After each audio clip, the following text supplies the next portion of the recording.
وہ رب نہیں چاہتا تمہارے حلق میں ایک لقمہ بھی ایسا جائے جس میں ذائقہ نہ ہو، جس کے اندر بدبو ہو، جس میں تعفن ہو، جس پر کوئی غلاظت ہو اور جو ناپسندیدہ ہو۔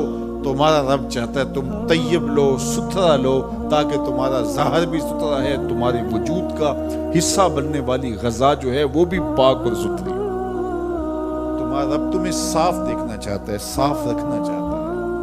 یہ تمہارے لیے اس رب کی تلقین ہے کہ تم صاف رہو۔ جو کھانے کا وضو ہے وہ ہاتھ دھونا ہے اور کلی کرنا ہے۔ جب تم کھانا کھانے لگو تو ہاتھ دھو لو اور اس کے بعد کلی کرو اور اس کے بعد کھانا شروع کرو اور کھانے کے بعد پھر دوبارہ کلی کرو۔ اور ہمیں بار بار مسواک کرنے کی تلقین کی گئی۔ مسواک منہ کو صاف کرتی ہے اور رب کو راضی رکھتی ہے۔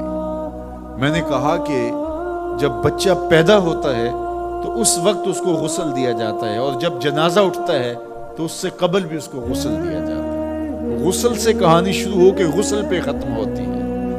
اور ادھر صفائی اور ستھرائی کی کہانی یہ ہے کہ جب تک بچہ اپنے دانت صاف کرنے کی اہلیت نہیں رکھتا اتنی دیر تک دانت ہی نہیں اگتے، اس لیے کہ اب یہ صاف نہیں کر پاتا، اور جب وہ صاف کر پائے گا تو پھر دانت اگنا شروع ہوں گے، اور پھر ان دانتوں کو ہر لحاظ سے صاف رکھے، ان کو ستھرا رکھے۔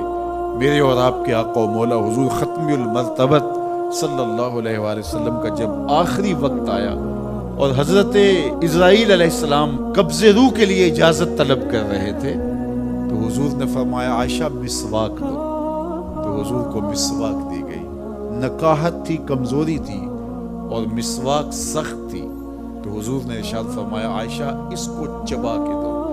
تو ام المومنین سیدہ عائشہ رضی اللہ تعالیٰ عنہ فرماتی ہیں میں خوش قسمت ہوں کہ آخری لمحات میں میرا لعاب اور حضور کا لعاب مل گیا۔ تو انہوں نے چبا کے نرم کر کے حضور کو مسواک دی، اور حضور نے اس آخری وقت میں جب انتہائی نکاحت اور کمزوری تھی مسواک کی کہ میں اپنے رب کے حضور حاضر ہوں۔ تو ہمارے دین نے ہمیں یہ تلقین کی ہے کہ تم اپنے آپ کو بھی صاف رکھو، اپنے وجود کو بھی صاف رکھو، اپنے بالوں کو بھی صاف رکھو، اپنے لباس کو بھی ستھرا رکھو، لیکن پھر اس پہ اکتفا نہیں ہے۔ جہاں تم رہتے ہو اس جگہ کو بھی تم صاف رکھو، اپنے اطراف کے ماحول کو بھی صاف رکھو، اپنے گھر کو بھی صاف رکھو، اور اپنی گلی کو اور اپنے محلے کی صفائی کا اہتمام